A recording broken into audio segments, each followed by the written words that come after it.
આ વાર્તા આપણે બધાએ કદાચ સાંભળી જ હશે, સિંહ અને ઉંદરની. પણ ખરેખર આ ખાલી વાર્તા નથી, એ આપણને એકબીજાની મદદ કરવા વિશે અને સાચી તાકાત શું છે એના વિશે ઘણું બધું શીખવે છે. ચાલો આ જાણીતી વાર્તાને એક નવા દૃષ્ટિકોણથી જોઈએ. બસ આ એક જ અવાજ, અને આ કોઈ સામાન્ય અવાજ નથી. આ એ અવાજ છે જેણે આખી વાર્તાને જન્મ આપ્યો.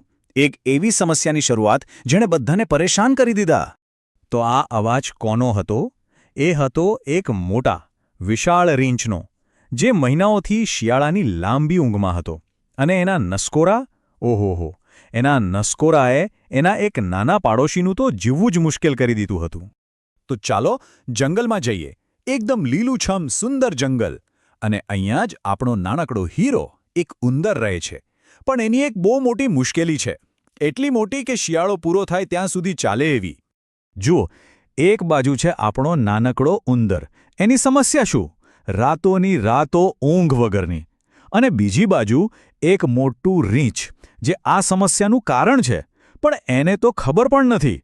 એ તો બસ આરામથી નસકોરા બોલાવી રહ્યું છે. કેટલો વિરોધાભાસ છે નહીં?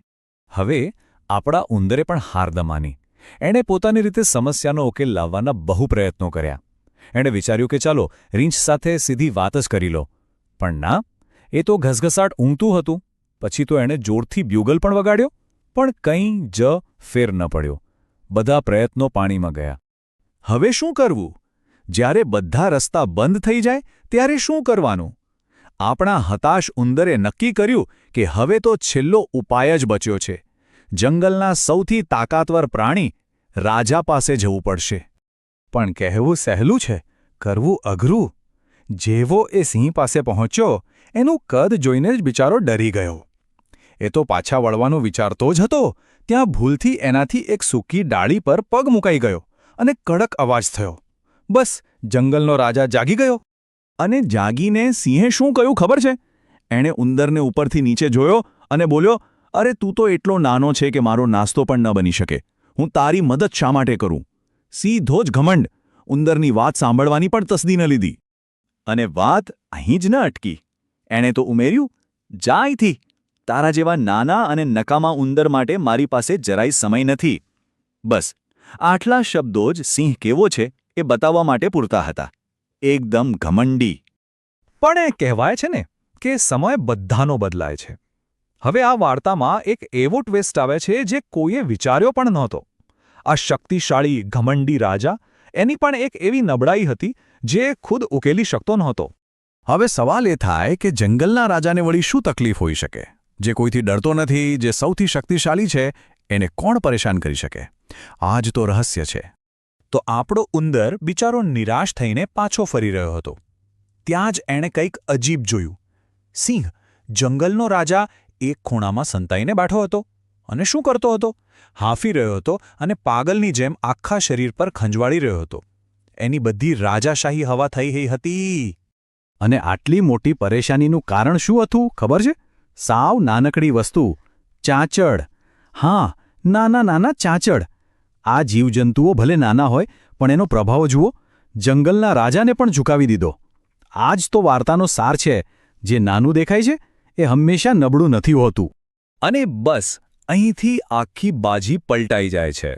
જે ઉંદરને થોડીવાર પહેલાં જ ભગાડી દેવામાં આવ્યો હતો, એ જ ઉંદર હવે એવી સ્થિતિમાં હતો જ્યાં સિંહને એની જરૂર હતી. પણ સિંહ તો સિંહ છે. ઘમંડ ક્યાંથી જાય? તકલીફમાં હોવા છતાં એ ઉંદરને કહે છે, તું મારી શું મદદ કરીશ? તું તો ખાલી એક નાનો ઉંદર છે. જા, મને એકલો છોડી દે. જુઓ, હજી પણ એને શંકા છે. પણ આપણો ઉંદર બહાદુર હતો. એણે સિંહની વાતોને દિલ પર ના લીધી. એણે તો બસ મદદ કરવાનું વિચાર્યું. એણે એક છલાંગ લગાવી અને સીધો સિંહની પીઠ પર ચડી ગયો. અને પછી એના ગાઢ વાળમાંથી એક એક કરીને બધા ચાંચડને બહાર ફેંકવા લાગ્યો. અને આ બધું ચાલતું હતું ત્યારે સિંહનું શું? એ તો ખંજવાળથી એટલો બેચેન હતો કે રાહત મેળવવા માટે ઝાડ સાથે શરીર ઘસવા લાગ્યો. પછી તો સીધો તળાવમાં જ કૂદી પડ્યો. આ બધામાં બિચારો ઉંદર માંડ માંડ બચ્યો. ક્યારેક કચરાતા બચ્યો તો ક્યારેક ડૂબતા. અને આ ઘટનાક્રમ જ આખી વાર્તાનો સાર છે. જો સ્ટેપ બાય સ્ટેપ શું થયું. પહેલાં ઉંદરે સિંહની મદદ કરી. પછી સિંહે પોતાની ભૂલ સમજાઈ, એ નમ્ર બન્યો અને આભારી થયો અને બદલામાં સિંહે ઉંદરની મદદ કરી અને પરિણામ બધાની સમસ્યા હલ થઈ ગઈ. એકબીજાની મદદ કરવાનું આ જ ફળ છે. ચાલો હવે વાર્તાના અંત તરફ જઈએ, જ્યાં એક નાનકડા ભલાઈના કામનો કેવો મોટો બદલો મળે છે એ જોઈએ. હવે જે સિંહ હતો એ પહેલા જેવો ઘમંડી નહોતો રહ્યો.